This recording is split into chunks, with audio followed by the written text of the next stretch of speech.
പപ്പക്കായ ഒന്ന് തോരനോ ഒലത്തുന്നോ എങ്ങനെ വേണേ പറയാം, അതാണ് ചെയ്യുന്നത്. ഇതിപ്പോൾ കണ്ടോ, പപ്പക്കായാണ് ഞാനിങ്ങനെ ഗ്രേറ്റ് ചെയ്ത പോലെ അരിഞ്ഞു വെച്ചിരിക്കുന്നത്. അപ്പം നല്ല രുചിയാണ്. അങ്ങനെയാകുമ്പോൾ ചെറുതായിട്ട് അരിയുമ്പോൾ അതിൻ്റെ വെള്ളാംശമൊക്കെ കുറഞ്ഞു കിട്ടും നമ്മൾ വേവിച്ച് വരുമ്പോൾ.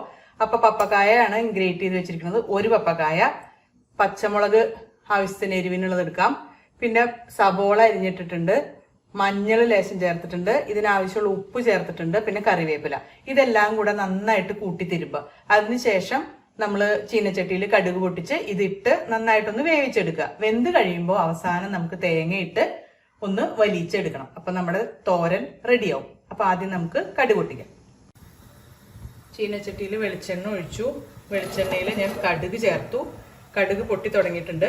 അതിൻ്റെ കൂടെ ഞാൻ ചേർക്കുന്നത് കുറച്ച് ഒരു 1/2 ടീസ്പൂൺ ഉഴുന്ന് പരിപ്പും പിന്നെ വറ്റൽമുളകും. ഇത്രയും കൂടെ ചേർത്തിട്ടാണ് നമ്മൾ കടുക് പൊട്ടിക്കുന്നത്. അതിനകത്തോട്ട് നമ്മളിതാ തിരുമ്മി വെച്ചിരിക്കുന്ന പപ്പക്കായ ചേർക്കും.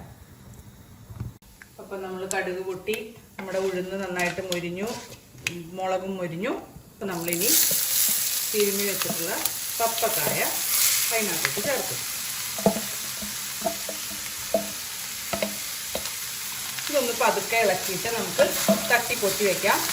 വേവട്ടെ. വെന്ത് കഴിഞ്ഞിട്ട് നമുക്ക് തേങ്ങയും കൂടെ ചേർക്കാം. പപ്പക്കായയിലെ വെള്ളമൊക്കെ നല്ലോണം വറ്റി. അപ്പം നമുക്ക് തേങ്ങ ചേർക്കാം. 1/2 മുറി തേങ്ങ ഞാൻ ചേർത്തേക്കണേ. തേങ്ങ ചേർത്ത് നന്നായിട്ട് ഇളക്കി അതിലെ വെള്ളമൊക്കെ വറ്റിച്ചെടുക്കുക. അപ്പോൾ അതാ നമ്മുടെ പപ്പക്കായ തോരൻ റെഡി ആയിട്ടുണ്ട്. വയറിന് വളരെ നല്ലതാണ്. പെട്ടെന്ന് റെഡിയാക്കി എടുക്കാവുന്ന പപ്പക്കായ തോരൻ റെഡി ആയിട്ടുണ്ട്.